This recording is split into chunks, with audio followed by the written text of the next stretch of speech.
Most business owners think the answer is to post more, but the ones that are pulling ahead right now, they're actually posting less. Some have stopped completely. Not because social media stopped working, but because they don't want their income tied to an algorithm anymore. In this video, I'm going to show you the system that smart business owners are using to generate predictable demand without having to rely or depend on social media. Not theory. This is the structure we've installed into many businesses, including our own, to turn attention into owned growth. And if you're thinking, well, social media still works for me, or I don't have a big audience. Good. This works whether you have 50 followers or 500,000 because it's not built on reach. It's built on structure. And this matters now more than ever. AI has made content infinite, which means attention is getting cheaper, but trust is getting rarer. The businesses that shift early win. The ones that wait get crowded out. Before we break it down, if you want the full roadmap of what we're going to talk about today and how to implement it, be sure to comment, give me the guide below this video, and we'll send you the link to access our 10 steps to scale your skill set and 10x your impact without trading time for money on demand. It's going to give you an overview of the owned audience engine that we're going to break down in this video. So now let's start with the real problem. It's so important to understand. Social media is not a growth strategy. It is rented attention. If revenue depends on how often you post, you do not own demand. You are borrowing visibility, and borrowed visibility disappears the moment you stop feeding the beast. And there's some really eye-opening stats that support this. 75% of creators report burnout, and most are earning under $1,000 a month. We've even seen and spoken to so many people who have massive audiences, and they're barely scraping by month to month. High reach does not mean high revenue. High reach actually can mean very low leverage. And it's also the biggest differentiator and the greatest lesson you can learn between the difference of being a creator for entertainment's sake and chasing the algorithm and trying to appease the algorithm to monetize, which is a very difficult game to play, or you can play the game of actually owning your audience and building an actual sustainable business off of what you put out there into the world. Because if growth requires constant content and output, it is fragile. And AI has made that fragility even worse. And what I'm saying here is AI is not a bad thing. It can actually be incredibly beneficial in a lot of ways and create a ton of efficiencies. There are a multitude of ways you can use it in a wonderful way. Obviously, there are terrible ways to use it as well. But AI didn't kill content, and it's not necessarily killing social media. What it has done is it's made basic content absolutely worthless. So there are three core shifts that have happened. Information has become infinite. We are drowning in information. Volume became automated. It's never been easier to create content, which is not necessarily a good thing. And engagement became incredibly unreliable. It is not a true indicator of sustainable long-term growth in terms of your actual revenue. If the strategy becomes just post more, post tips, post little tidbits and more information, you are now competing against software who can do it faster than you can. And also software doesn't burn out. And this is not all doom and gloom. I want to be really clear about that. But we also need to be aware that changes and shifts are happening. They've been happening. And the best approach to it is to be proactive. It's important to know this is not necessarily new. Advances in technology have been part of our world for as long as we've existed. So for example, when photography was invented, painters and artists didn't disappear. They moved towards and leaned into what cameras couldn't replicate. Really that human touch and that artistic element. And the same thing's happening now. Information is cheap. Okay, we are in a huge surplus of information. Experience, wisdom, and applied expertise are much more rare, and therefore they're much more desirable. That's why we're calling this era the rise of the real expert and the fall of the fake guru. So the advantage here and the strategy here is not more content. It's building assets that compound and work for you, which leads to a much bigger and much more sustainable shift. So what's happening in terms of social media right now? What are some of the big shifts that we are seeing, and how are people, and particularly smart business owners, navigating the changes of not wanting to be constantly online and not posting all the time, but still growing their businesses and growing their revenue, growing their income, and truthfully growing their peace because they're not constantly having to think about algorithms and what they're going to post next? Well, growth is really moving from feeds to what we call pathways. There are 4 durable and time-tested ways. These have been around forever, ever, without daily posting. So what they look like are, we have search. Search is one of the best strategies to have inside of your marketing system in your business. It simply means that you are creating content that is available on a platform that is discoverable by people. What does that do? It goes from you are pushing content in a feed to being discovered. You are actually pulling people in without having to do extra work. That's what I mean by creating assets that compound. So you're actually attracting people who are looking for the solution that you offer, as opposed to trying to find them and reach them and push to them. It naturally starts to come to you. Then there's referrals. One of the greatest business growth strategies of all time. The best businesses in the world still use this. But referrals don't work if your product sucks or your offer sucks. Referrals are so valuable because they're built on reputation-driven trust. So when you have something to offer that works and that people enjoy, they then are going to go tell their friends, their network, the people in their world that you are the best at that thing. So referrals are one of the best ways to grow, simply by relying on the fact that you know what you're talking about, you have a great offer, and people are getting results from it.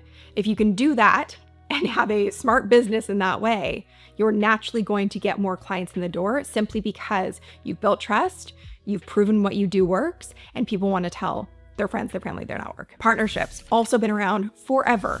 Simply aligning with businesses and organizations that have a similar audience to you. And what this creates is borrowed credibility through alignment. It doesn't mean you have competing offers, but there may be adjacent offers. So I like to use the example, if you are, let's say, a fertility doctor. Okay, well then there's probably people in your realm or world that would be in that same space that aren't your direct competitors, but would love to share what you do. And when they do, they would get a little cut of whatever you bring in because of them. So that could be acupuncturists, it could be naturopaths, it could be OBGYNs, it could be so many different kinds of people that could send people your way. And then there's the direct traffic. And really what I mean by that is you own the audience that you have, and the brand recognition that you have has created this owned audience asset, which I'll talk more about later. And that allows you to create what we call repeat demand. So you can lean in and tap into that audience that you own on something like an email list, because you're not relying on algorithms, to be able to use that as a lever in your business to generate new clients, new customers on repeat. And if you can, in your marketing strategy, have majority of your revenue, or at least a good chunk of it, coming from your email list, that is one of the most healthy and long-lasting ways to grow a business, because again, you're not reliant on anything else and you have an owned audience and an owned engine working for you. So the difference here is social feeds and platforms reward speed and they reward volume, right? So that's why we constantly feel we're on a hamster wheel when we're using these platforms. These pathways reward depth and trust, not necessarily reach or volume. So a really great example of this, so obviously we work with people and helping them turn their earned authority and wisdom and knowledge into a scalable asset, so an online program. So Tyler Cobble's one of our clients, and he turned his experience into this incredible search opportunity. So he's tapped in and really leaned into YouTube, and it's become the #1 lead generator for his online program in a pretty competitive space. He's in the commercial real estate space, but by leaning into that, every single one of his videos is working for him when he's not working and generating leads for him when he's not working. Liz is also a good example of this. So she went from teaching in person, she was teaching European Portuguese and charging per class, to bringing her expertise online, creating a scalable online program from it. And she's gone from 176 subscribers on YouTube to building this huge search traffic audience around her YouTube channel. And she has this owned audience engine between her YouTube channel and her email list. And she's now scaled it from 6 to 7 figures in revenue, without burning herself out and without having to constantly be on or posting. So when you combine an owned audience, which means that it's coming to you, or you are using the client base that you currently have to help you grow it, and you pair that with a scalable asset, and that's what we call an online program, you have created something that can sustain itself for the long run, because you have owned audience. So you're not relying on algorithms, you're not having to post constantly, and you have a scalable asset that can get clients results without you having to be there constantly and without having to trade all of your time for money.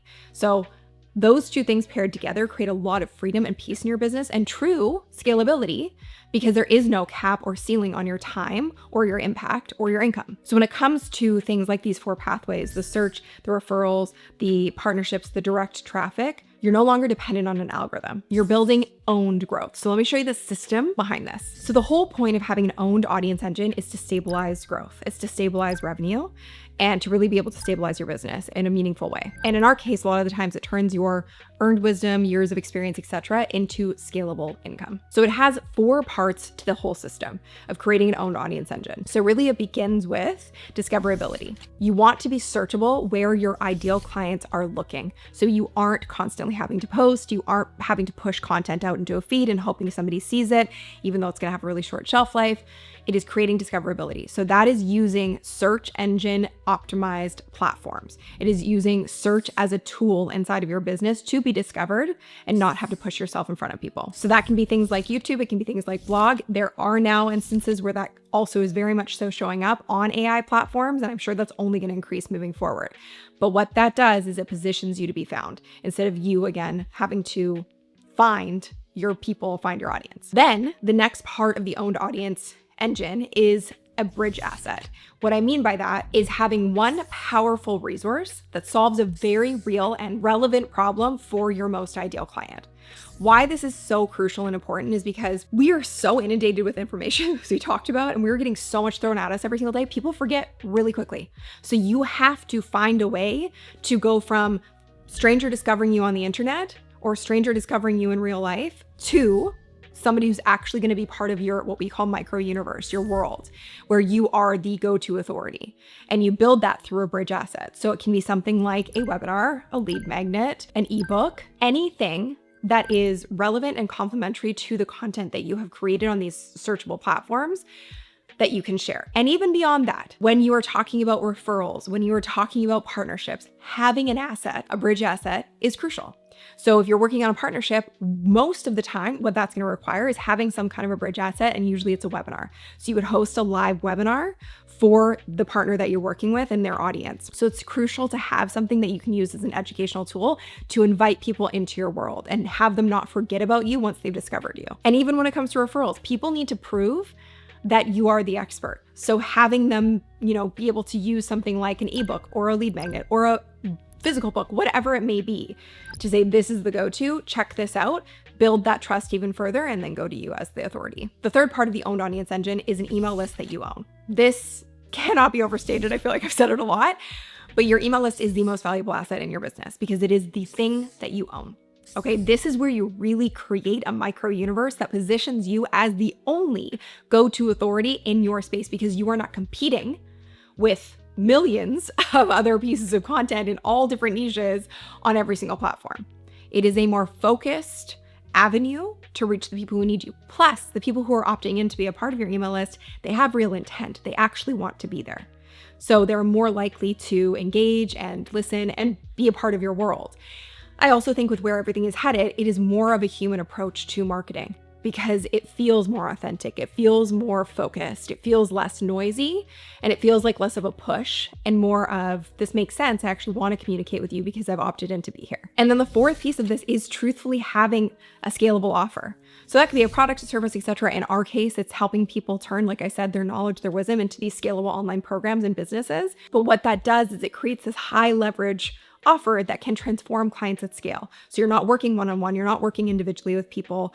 You are actually able to help way more people because you have your brain trust inside of a program and a curriculum that can take people from where they are now to where they want to be, and they can study it and consume it on their own time while being supported by the whole infrastructure of what we teach, which is having coaching community and your curriculum at scale. So it's not about becoming a content creator and constantly trying to prove that you know what you're talking about on every single platform. It's about becoming the obvious choice within your niche and within your area of expertise. So really what it looks like is search, resource, email, offer. That sequence converts expertise into leverage. So how do you start shifting this direction, and how do you build an owned audience engine for your own business? I'm going to get into all of that, but before I do, if you want to have a clear roadmap of how to do this and how to implement it for yourself, there's a link in the description where you can access our 10 steps to scale your skill set and 10x your impact without trading time for money guide on demand and for free. So go ahead and click that link. So how do you make this shift? The truth is, and you might be feeling this for yourself already, and if you're using social media, all good, that's fine. And if it works for you, that's awesome. I just am sort of warning and sharing the patterns that we're seeing and the way that things tend to move, and we're seeing them move, it is something to consider that you may not want to quit altogether, but you might be slowly outgrowing it. And your audience might be slowly outgrowing it as well. And when I say your audience, I mean your ideal clients. Because remember, an audience doesn't necessarily mean buyers. A lot of the times it actually doesn't, because reach doesn't equal revenue. So depth, trust, and having the right focused people in your realm, that's what leads to healthy growth in your business. So how do you do this? So first and foremost, one of the biggest problems with social media is it actually creates this really horrific hamster wheel when you don't actually have a very clear ideal client and outcome that you provide to them. Because what you do is you end up just post, hoping that something sticks, when in reality, if you just spent the time to really focus on who you're serving and what they need from you, you would create less content and get a higher return from it. So the first thing you have to do is define your exact buyer and your transformation. Inside that guide that I mentioned, which you can grab with the link in the description, we actually have a tool in there that will help you do that in a matter of minutes, no matter what your focus is or your expertise is. Second, just get started on one discoverability platform, whether that be YouTube or a blog or whatever it may be. Choose one platform that is at least going to start working for you when you're not working and create discoverable content on it. Oftentimes that's things like FAQs, problem solving content, pain point related content for your most ideal clients. It's as simple as that. Start with maybe one a month and just let that engine start to roll for you. We actually have a client who posts one video a month and they're generating hundreds of leads from that one video. Number 3, build the bridge asset. Okay, so create a highly relevant lead magnet, PDF, ebook, whatever it may be, so that when people do discover you, you have a clear call to action of where they can go and to get even more relevant support and help from you, which then, number 4, brings them into your world via your email list. And then you just want to create a really simple, it could be like 1 to 3 emails that would follow up with them once they download your lead magnet ebook, whatever it may be. They then are introduced to you, they're part of your email audience, and you can consistently nurture that relationship and consistently position yourself at the forefront as the authority without competing with the noise. And the 5th piece of this, how you can help them at their worst state. So think about where your most ideal client is when they're at their, what we call the 0 state, not when they're at the hero state. What are they feeling? What are their challenges, pains, and frustrations? If you can create content about those things, that's the kind of content that is going to immediately magnetize the people who need you most and need you right now, because they're in the pain. They have the urgency to actually make the decision to make a change and invest in something that's going to help them. Not 5 different platforms, not daily posting, not spreading yourself thin. One very clear system. That may feel like a lot of work up front, but you can choose your heart. You either choose your heart of posting daily and hoping something sticks, or you choose your heart of putting more effort into the content up front, but then having it work for you and compound over time. So the shift is really gradual. It's not a black and white thing, and it doesn't need to be, because that can feel really jarring and scary. But when you start creating and implementing this owned audience engine, it starts to compound for you over time. And that means growth and revenue and impact compound over time. So here's the reality. AI has accelerated content. Social media has amplified the noise, but wisdom, expertise, experience still wins. And I think it wins now more than ever. The businesses pulling ahead right now are not the ones that are louder. And this is proven from years. A business is thriving, existing, and growing without social media ever being a thing, because it hasn't been around that long. The businesses winning are structured. They've shifted from rented attention to owned growth, from daily posting to durable assets, from time for money to scalable programs. If you already have credibility, if you already have experience behind you, you don't have to feel like you don't have any visibility just because you don't have an audience. You have the most valuable thing. You actually have something important to say, and you know what you're talking about. So you don't have to start over online. You just need the right system. So again, click the link in the description to grab our 10 steps to scale your skill set and 10x your impact without trading time for money guide. You can access it for free and on demand. You literally have nothing to lose, and it's going to help you understand how this roadmap comes together, also how you can implement it for yourself, and it's going to deliver to you through the tool inside of this guide your ideal client and the transformation you can create with the wisdom that you have. If you want to go deeper on the pathways that we talked about and how to actually do this and grow a business without having to rely on social media, check out this video next on the anti-growth strategy that will grow your business. So the shift is already happening. So the only question you really need to think about is, are you going to continue to build your business on rented ground or owned land? Thank you so much for watching. I hope this was really helpful for you. I love hearing your takeaways in the comments below, so be sure to share those. It's my love language, and I'll see you in the next video. Thanks for watching. Bye.